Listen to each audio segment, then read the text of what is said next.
Dance St. Louis is about to present the 8th annual Spring to Dance Festival, and joining me today to talk more about this event is the Artistic and Executive Director of Dance St. Louis, Michael Uthoff. Welcome, Michael. Thank you. My pleasure. Dance St. Louis has been around St. Louis forever, it seems. Actually, next year we're going to celebrate our 50th anniversary season. Yeah, that's and but fortunately, I've only been here 9.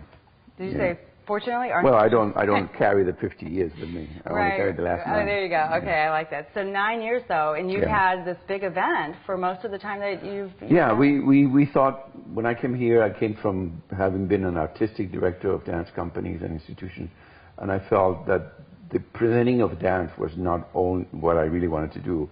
I wanted to become much more involved in the products and how we could enhance the scene and give the people opportunities that I wanted when I was in their shoes and I didn't have. So here was an opportunity to create environments which were challenging, which were exciting, which were opportunities to see a lot and do it getting paid. And therefore, Spring to Dance was an idea that we had, and everybody thought it was nuts, and it worked.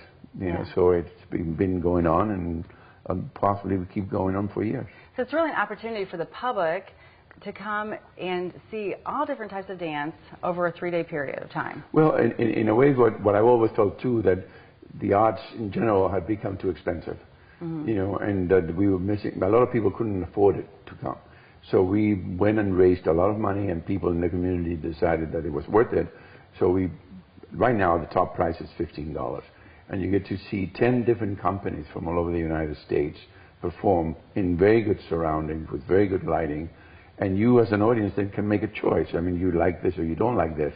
But it's interesting how people's perceptions are, because we felt that they would shy away from what we call the left of center, the more unusual things.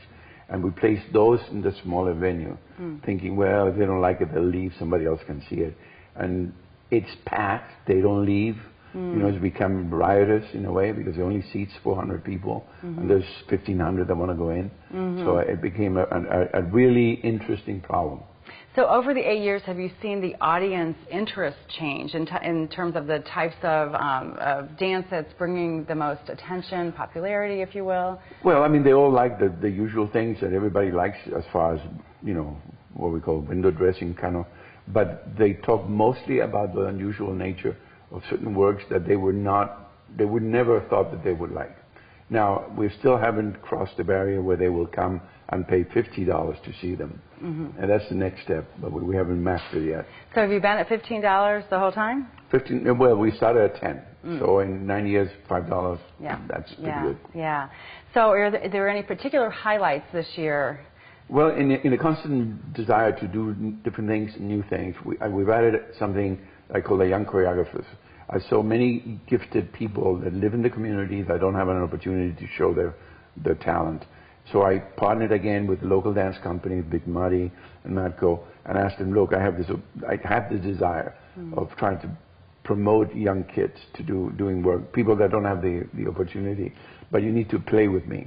You know, I'll pay them, but you have to then lend your services. They're going to be performing there, but they still have to provide the dancers. And they all agreed to do it. And it's a risk for them because it's time, and time is money.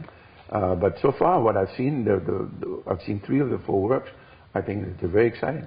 So these are all newly choreographed pieces by local choreographers. They all make a living here. Some of them, actually, one of them is a member of the Big Muddy Dance Company, and the other one was a graduate of Webster. Of mine, 2 of them actually, and another had worked with Diavolo, which is had also been from Webster, I think, but she was working professionally elsewhere. Good. So great opportunity the weekend of May 22nd right here in St. Louis at the Touhill to see a lot of local dance and all different types of dance. Not only local, nationally, and compare the greatness of the local ones to everything else. There you go. Okay, perfect. Well, welcome.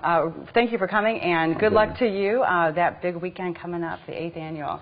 We'll be back with Erin, Warner, Prange, and Brian Enos after this break.